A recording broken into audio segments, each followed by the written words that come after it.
What's happening? Welcome to the Wildcast podcast. I'm Justin Spears. Here's my guy, Michael Lev, and we are joined by Arizona women's basketball head coach, Becky Burke. Lots to talk about with Coach Burke. It's a busy summer for her and the Arizona Wildcats. Shout out to our sponsor, Pima Federal, for sponsoring this podcast and always being an awesome bank. Becky, thank you for joining us. How's it going? Good morning. It's going really well. Thanks for having me. So tell us about the off season. What's going on? Oh man. Well, this day and age, your season finishes, and then back in the day, you used to have a couple weeks to wind down and relax, and those days are gone. So we've obviously got a great group of freshmen in here, and that work was done early in the season, and we hit the transfer portal and got some really what we feel like are great, impactful players for this year's team finish out the roster. And by the time we finished out the roster, we just had a couple weeks before they arrived on campus. So it's been a really, really busy postseason for us. And as of about a week ago, our players have been here on campus and are settling in, and we've been on the court for a couple days now. Well, I would first like to say that it took us many years and literally hundreds of podcast episodes to actually class up this joint a little bit by having someone like Becky on. So thank you for joining us this morning. You mentioned the changes that have been made this offseason. Totally different situation for you, right? Like you had the full runway this time as opposed to last year where you came in late. We saw this happen with Brent Brennan too. His first year. It was really hard when everyone else has the full portal period and you don't. So how much more advantageous was it to have, an entire year here to kind of see what you got, and then a whole portal period to really dive in and address your personnel needs? Yeah, I mean, the three that we brought back from last year's team are the three that we wanted back, and the three that we knew we could continue to lay this foundation with. Year one, like you said, there were so many unknowns with these players that we got. I loved every single one of them, and I think we squeezed every ounce we could out of our group, and I'm really thankful for their time here. But, moving forward and being in a situation where we're really going to be able to kind of be a little bit more selective with who we're bringing in year two, the three that we brought back are exactly the people in the locker room that we wanted to make sure that we kept there. And I don't think people realize that every single day in the portal is of the utmost importance. Like thinking about this year, I think we had our entire team and our entire recruiting class out of the portal. So all 4 or 5, however many we brought, I think we had them done within the first probably 7 days of that thing being open. And when I look back and I realized that I got hired 3 weeks into the portal being open last year, it makes it that much crazier to look back and say, oh my gosh, I can't believe we even had people in uniforms last year. Given the fact that 3 weeks into the portal, I was hired, and then it took a few more days to even get my bearings and be able to get kids on campus, knowing that this year, 7 days into that thing, we were pretty much done. And so it's a really, really good feeling having time before the portal opens to watch social media and see which people are announcing they're going in. And you're really doing work before that thing even opens. You're not talking to anybody doing anything illegal, but you're really kind of seeing what the landscape is looking like and who you may be interested in, who you may not be interested in. And that allows you that time shortly after the portal opens to really get down to business and figure out, who's going to be here in an Arizona uniform, which I'm thankful for. And we did a really, really good job this year. Why was it important to return those 3 players, the players that have been through the gauntlet, that have been through a whole season with you? How important is that, as you continue to add more players? Well, I think the obvious with Samaya is I think she was one of the best players in the Big 12 in the last month of our season. I really, really do. Unfortunately, we didn't have the team success that was going to allow her to get postseason awards and things like that. But if you look at the last 4 weeks of the Big 12 season, Samaya is in the conversation for being one of the best, probably 10 players in our league. And so to see her grow, her confidence grow, and to see her game just explode the last month of Big 12 play, it was a no-brainer for us. We needed to keep her around, not to mention the fact that she's just a great character person, great student, and a great leader and somebody you want in your locker room. The other obvious one in Callie, right? We brought her in mid-year, and we developed her quite a bit. We got her acclimated to what we are going to be about here at Arizona. She had some great practice reps for a few months. And then obviously that's somebody you want to hang on to at 6'6", 6'7". That's really going to provide something in the paint this year that we have not had. And then obviously Molly, she's the hardest worker in the room. She's the most coachable player on our team. And she does all the little things that you ask her to. And she's a great culture kid, So I couldn't be happier with those three and for various reasons why we wanted them to stick around and why we were grateful that they did. Of course, you just want to bring in as much talent as possible, as much character as possible. But if there is a trend or a theme to a lot of the acquisitions that you made over the course of the offseason, it looks like size is that theme. You talked about this a lot last season, how undersized you were and how challenging that was. How important was it to bring in some players who were over 6 feet, whether to play on the wing or to play in the lane, to be more competitive against, these Big 12 teams that also have that kind of size?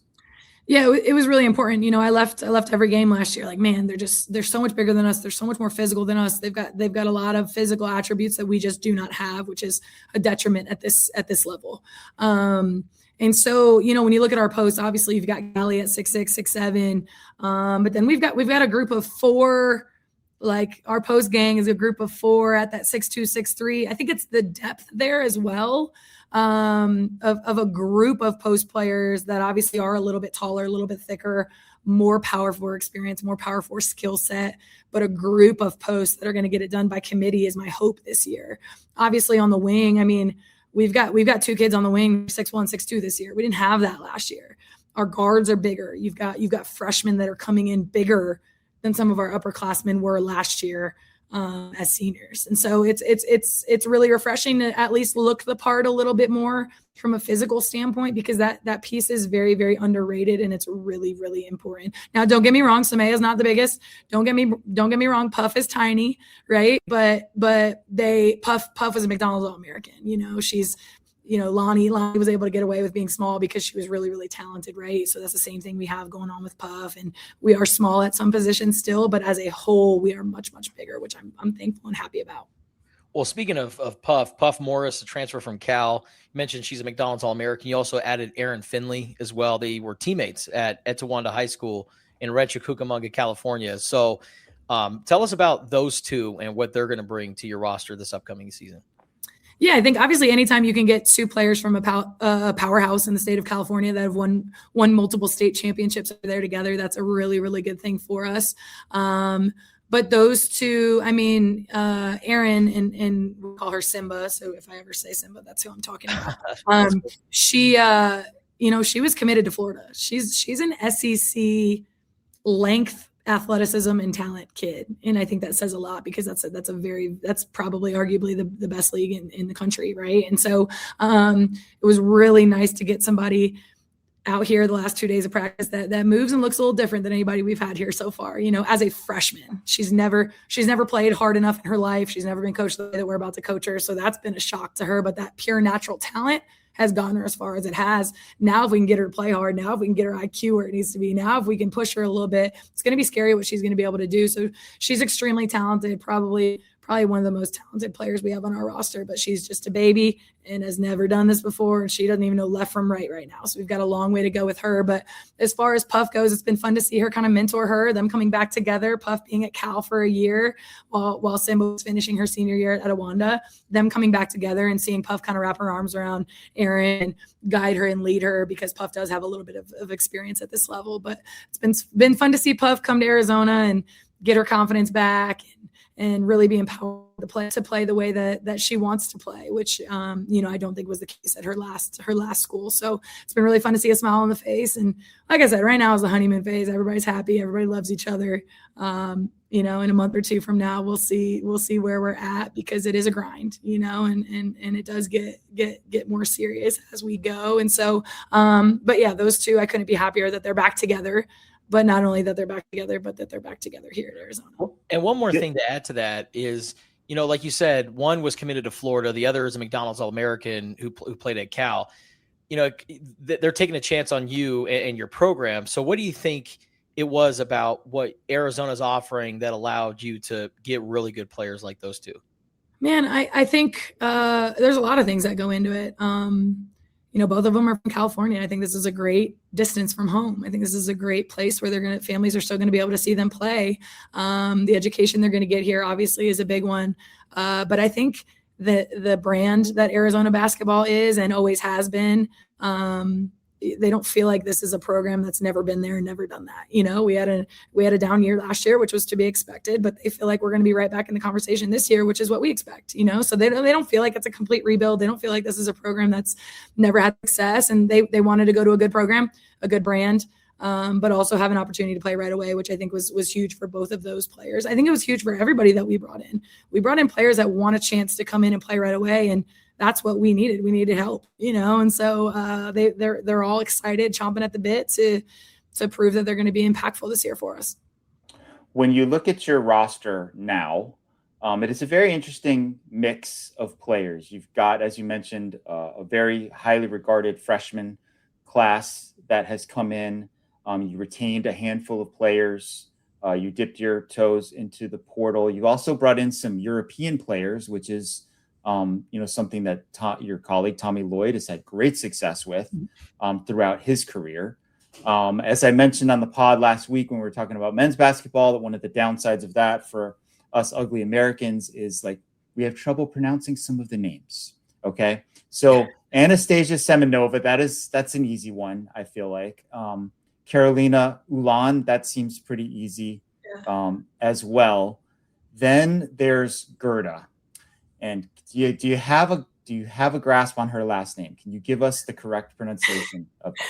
I had a grasp like 2 days ago, and I completely forgot, if I'm being honest with you. I'm not even going to insult her by trying right now, to be honest. So we're just going with Gerda then. That's what we're going with right now. Yeah. Okay. Is there something in your experience with European players that distinguishes them in some way that has made so many of them have successful careers here in college in the States? Honestly, I think with European players, it's really like a 50-50, unless you're probably Tommy Lloyd. It's really like a 50-50 kind of, man, are they going to be really good for us, or did we completely evaluate them incorrectly, or that's at least been my experience with international. I've been rewarded really, really well. And then other times it's like, man, they didn't really pan out to be what we thought they might be. And I think that's the risk that you're taking, having not recruited them for as long or as up close and personal as you have, the players here in the States. But they have a different style of play. They have a different skill set. They have a different mentality and toughness. And they really are just wired a little bit different depending on where they're from. Like Gerda, played in Lithuania at a very high level with her national team. I mean, you're getting extremely unique experience doing stuff like that than being over here in the States playing AAU basketball. Not that there's anything wrong with AAU basketball, but being on a national team and being one of the best players on your national team, you're on a stage that you don't get to be on here in the United States. Carolina has played EuroLeague for 2 years. I mean, she's like 22 years old coming in here to Arizona, and it's been really fun. I mean, she's a pro, and that's those types of players, the Gerdas and the Carolinas. It's hard to miss on those types of players because they have proven at those levels their productivity, their statistic ability, and just their pro mindset is really what I'm thankful for that they'll bring here to our team. Yeah, when I saw how old Carolina is and her experience level, and as you mentioned, her being a pro, I thought of Ivan Karchenkov, who, was kind of had that same profile and was able to have an instant impact with the men's team last year. It's, of course, very difficult to make those sorts of comparisons, but I assume you're hoping that she'll have that type of impact for you. Yeah, absolutely. And I think, look at Ivan and his just physical stature and like how ready he was for the Big 12. And that's the exact same thing that I expect from Carolina. I mean, she's 6'1", 6'2" on the wing and big and tough. And she's not going to see anything in the Big 12 she hasn't seen in EuroLeague, So I'm excited for that for sure. Did you or James Ewing, your assistant, go to Poland to see her in person? No, we did not. I actually have a really, really great connect with one of my international plugs that she actually was available. Nobody even knew she was coming over here to the States except for myself and maybe one other school. So that's kind of who we fought over for her, and very thankful that we got her. So she was very, very under the radar. She didn't go public with her wanting to come to the States. She wasn't out there being tossed around as bait. Like nobody even knew she was coming until she announced she was coming to Arizona. What's different about recruiting at a place like Arizona compared to some of the other stops that you've been at? Everything. I mean, obviously, like location and fan base and facilities, and you're talking to somebody that was at the mid-major level before this, so everything is different. If you're talking to somebody that comes from another Power Four with similar resources and situations, probably just a few things, including the fan base and the support and all those things. But for me, it's everything. And I think that was one thing that Desiree and I talked about a lot in this process, is that like I've always done really, really well. I've always competed for championships with not a whole lot. So to come to a place that has more and has what we need is really, really exciting. And I'm excited to see what we're able to do with everything that we need to win a championship. So speaking of mid-majors, you made a huge addition to your coaching staff this offseason, bringing Todd Starkey over from Kent State, right? And where he was the head coach for 10 years, and you guys went head-to-head in the MAC. Looking at his resume, I mean, this seems like a big get for you based on his experience and so forth. Why did you want to bring him aboard, and what does he bring to the table to your coaching staff? Yeah, it was huge.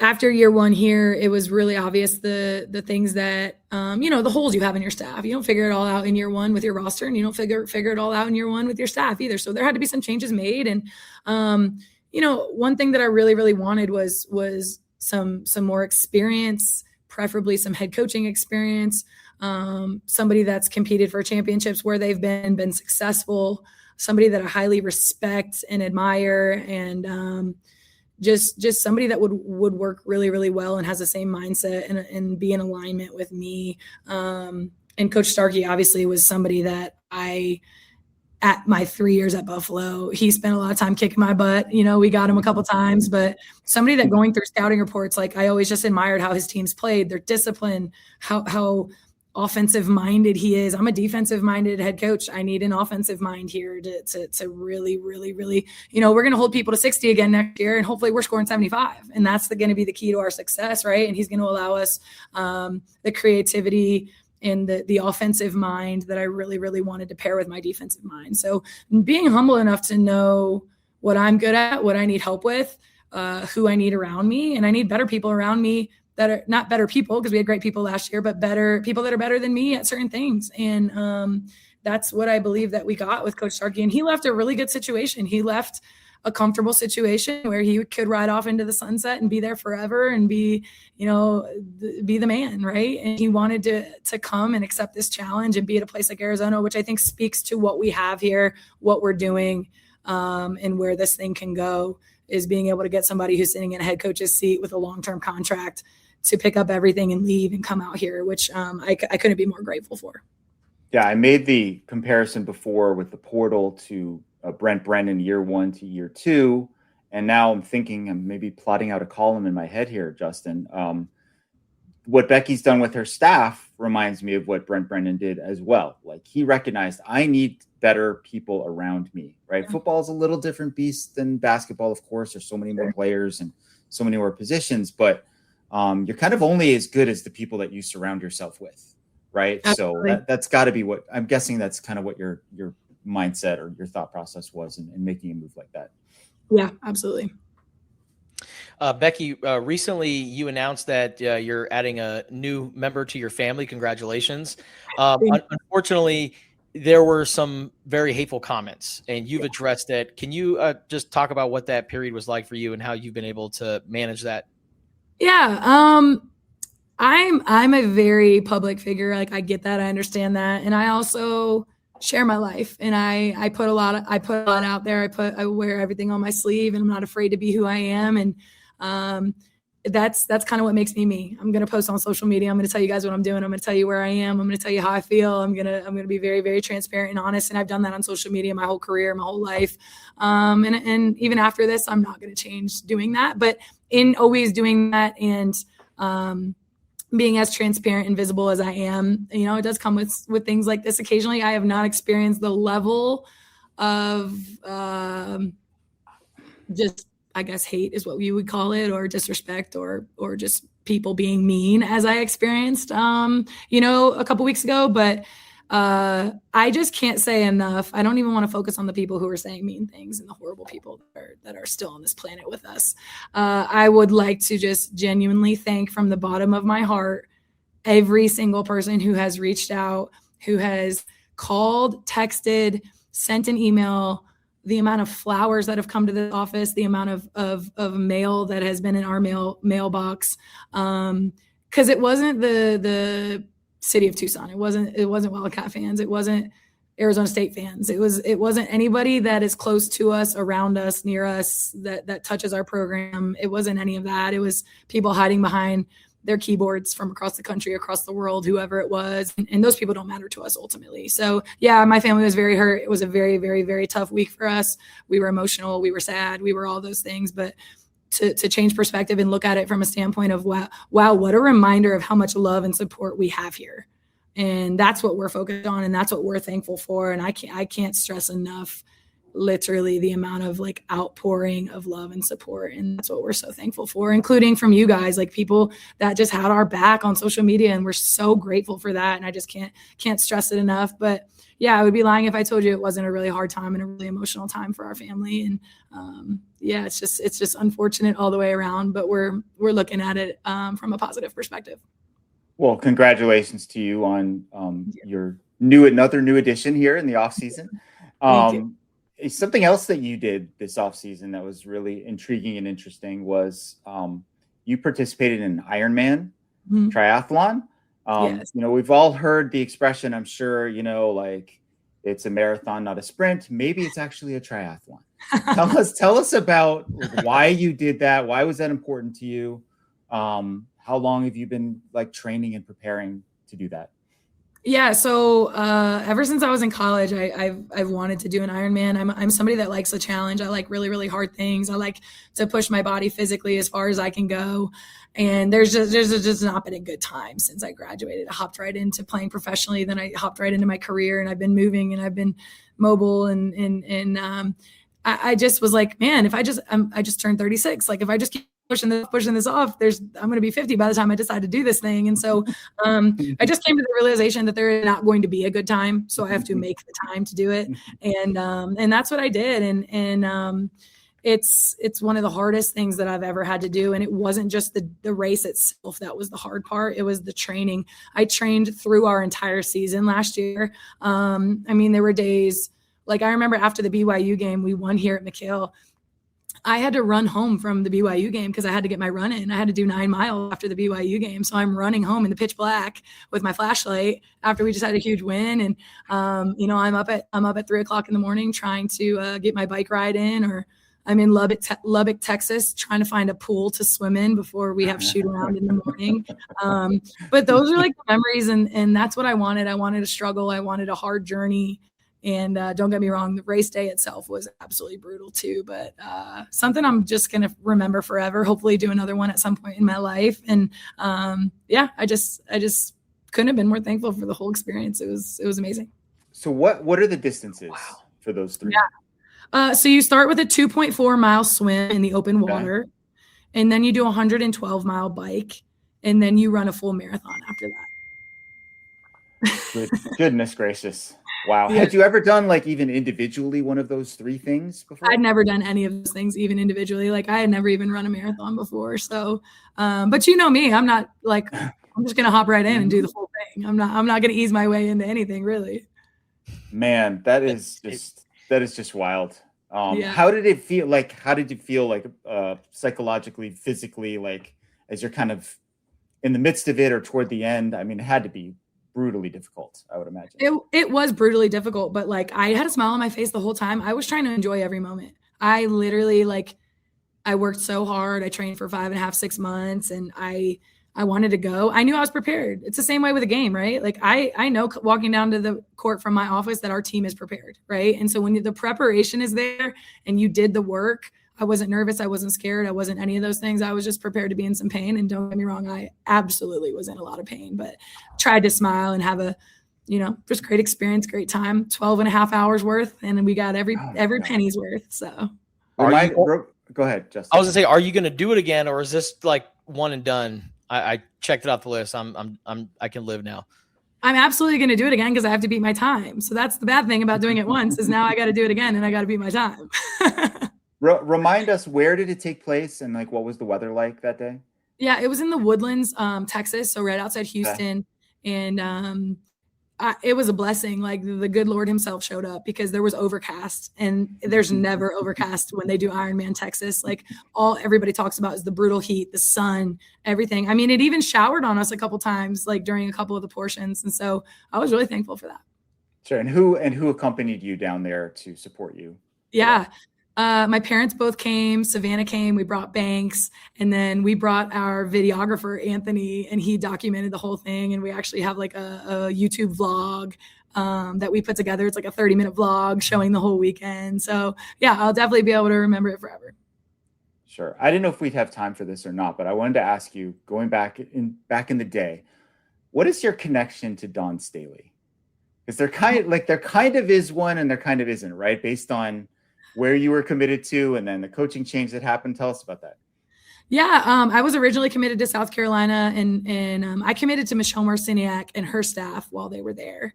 And after my senior year, their staff got let go, and so I was like, yeah, I'm not coming to South Carolina anymore. I'm gonna change plans. And I was devastated. My coaches just got let go and all those types of things. And then South Carolina hired Dawn. I got an opportunity to meet her and talk to her and spend some time with her assistants. But ultimately, I just decided that, hey, I've been committed to this staff for 3 years and been so bought into what they're doing. Mentally, it didn't feel right for me to stay at that university. It really didn't have anything to do with Dawn. Obviously, she's a great coach. Yeah. But yeah, I mean, still to this day, like we chat, I call her and check references on people that have worked for her, like things like that. We'll say hi on the road. So there is no bad blood, but we almost were together, but ended up not. Man, that's a hell of a story. Yeah. Right. Like it's one of those, like what could have been. Correct. Situations, right? Yeah. But things obviously worked out really well for you. It worked out. It worked out. Louisville instead, and had a great career there, and became a coach. But you grew up in Eastern Pennsylvania, right? Mm-hmm. Clark's Summit. Yeah. Where is that? What can you tell us about your hometown? Okay, have you ever seen The Office? Oh yeah, Scranton, I'm from Scranton. Okay, you're okay. Hell yeah. I was gonna get there, but yes, okay. Yeah. So it's like kind of right next door. Yeah, right. It's Clark Summit's 5 minutes from Scranton. Okay. Yeah. Are you a fan of that show? I literally I've never seen one episode, but I can refer to that and everybody knows what I'm talking about. So. See, this is the life of a head coach in college sports today, Justin. Like she doesn't have time. No, I sure don't. For stuff like The Office, right? When you were growing up, were you a fan of like the New York teams or the Philly teams? Because I was kind of looking at the map, and it feels like you're maybe kind of closer to New York than Philly. We're kind of in that tri-state area, right? So I spent equal number of time going to like Sixers games with my dad. We went to Knicks games. We were 2 hours from each way. So yeah, kind of a mixture of both, I would say. Huh. Okay. Interesting. And I mentioned this to you once, but every once in a while you can hear that accent come out. Really? Like you wouldn't. I think people would probably have a hard time just guessing, like, oh, where is she from, or whatever. But every once in a while, I hear that little Pennsylvania accent. So, a little background on Becky Burke. I've never noticed it. You've never noticed it. Okay. No, like when I think of like Philly accents, I think of like used guys. Yes. Okay. My brother's wife, you would like laugh talking to her. I laugh talking to her, and I'm from Pennsylvania. She's hilarious. Yes. She has that accent. Yes. Going on. Yeah. Okay. I got you. Becky, have you discovered a favorite restaurant in Tucson? Ooh, man, I'm a big Charro steak girl. I mean, we take all our recruits there downtown because I love me a Charro ribeye. So I would definitely say that's my go-to. That's what I'm talking about. Nice. Yeah. That is a great call. Hey, thank you so much for joining us. Yes, Becky, this was great. I'm sure it was nice for you to just kind of give everyone that big picture perspective on where things are at right now. You seem like you're pleased with how things have gone this offseason and where they're going. Yeah. Is that I'm, true? I'm very optimistic. I know we have a long way to go. I'm not going to sit here and promise a Big 12 championship tomorrow. But the potential this group has, it's a different feel in the gym. It's a different level of talent in the gym, but we know that that's not enough. We know that that's half the battle. We have to, there's a lot of things that have to go right for us. There's a lot of work left to do. But to sit here and say I'm optimistic, I am hopeful, and I'm excited, that's the truth. Arizona women's basketball head coach Becky Burke joining the Wildcast podcast. Don't forget to subscribe, rate, and comment on Apple and Spotify. Becky, thank you for your time. We appreciate it. Thank you, guys. Okay, Lev, thoughts on what Becky Burke discussed? Yeah, I got the impression that she is pretty pleased with how this offseason has gone. Cautiously optimistic, right? It would be hard for them to not be better than they were last year. I think there's definitely more talent. There's a lot of youth as well. But I mean, most of the freshmen that they brought in are ranked like in maybe the top 70 or so on whatever prospect list you want to look at. They've brought in a lot more size. They've changed the coaching staff a little bit. Like I said during the pod, it kind of reminds me a little bit of how Brent Brennan approached year 2, where you just felt like they're making the right moves. Yep.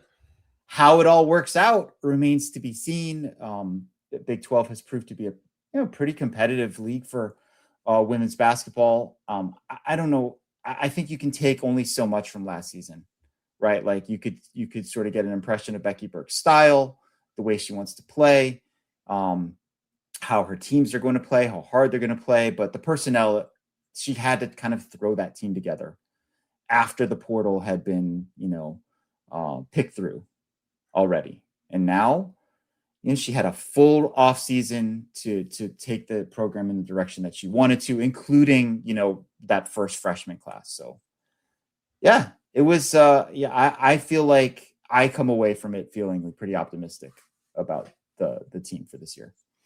I mean, the freshmen that they're bringing in are talented, and also like Puff Johnson. Puff Morris. Or Puff Morris. Sorry, I'm thinking of Puff Johnson, who played at North Carolina, the men's basketball player. But Puff Morris, she was a McDonald's All-American and was being recruited by a lot of schools from all across the country. And so, last year, with all due respect to the transfers that they got in, but these were transfers from kind of mid-major schools. Yeah. Puff Morris, she comes with a lot of big time experience from the high school level, travel ball circuit, all of that. So I'm a big fan of this roster that she's assembled. How good will it be? We'll find out. But I think year 2 they'll be much, much better. Yeah, she also was talking about Aaron Finley, who was Puff Morris's teammate at Etowanda High School in Southern California, and Aaron was a commit to Florida. So, we're talking about a player who's coveted by an SEC school, another big time talent. I'm interested to see how they adapt to her style. She's mentioned, many times that like, hey man, I'm not for everyone. She is a hard coach. She's pretty old school. I'll be interested to see how her new, top assistant, Todd Starkey, she brought over from Kent State. Like, is it going to balance things out a little bit? Offense. She talked about offense, defense. Will she kind of let him be the offensive coordinator and she's the defensive coordinator? See how that works out. And then just like, how does it all come together, right? You've got, like I mentioned during the pod, you've got players from Europe, you've got freshmen from the States, you've got a handful of returnees. You never know how the chemistry is going to be, how the pieces will fit. But hey, that's why we play the games, right? They roll the ball out and see what happens. So is Sharkey Danny G or Seth Dagey in this case? Is Starkey? Let's see. Well, she said he's more of an offensive coach. So in that sense, maybe Dagey, but in terms of impact, maybe he's more like Danny G was for basketball. I don't know. We'll see. The guy, like, he was a head coach for 10 years at Kent State. And I think they played, I want to say that Kent State and Buffalo played in the MAC championship game Yeah. In Becky's last year there. So this is someone that she's obviously gone head to head with, and now she wanted to have him on her side. It seems like a good move. We'll see how year 2 is for Becky Burke and company. Shout out to Coach Burke for joining the Wildcast podcast, and shout out to you guys for listening. We appreciate you for listening, whether it's on Apple or Spotify, or if you're watching the video version on Tucson.com. This episode is brought to you by Pima Federal. Whether you're saving for your first car, buying a home, or growing your business, Pima Federal Credit Union puts your goals first. They offer personalized solutions, competitive rates, and expert guidance every step of the way. Because at Pima Federal, banking isn't just about money, it's about you. Learn more at pimafederal.org. And shout out to my guy, Lev, for organizing this. That was a good interview. Maybe we should have more guests in the future, huh? Mm-hmm. Yeah, I'm thinking football. Justin, I'm thinking football. Let's see who we can get next week. No problem, but we will effort. We'll see. To get someone on from the staff. All right. That'll do it for this episode of the Wildcast. Thank you guys for listening and watching.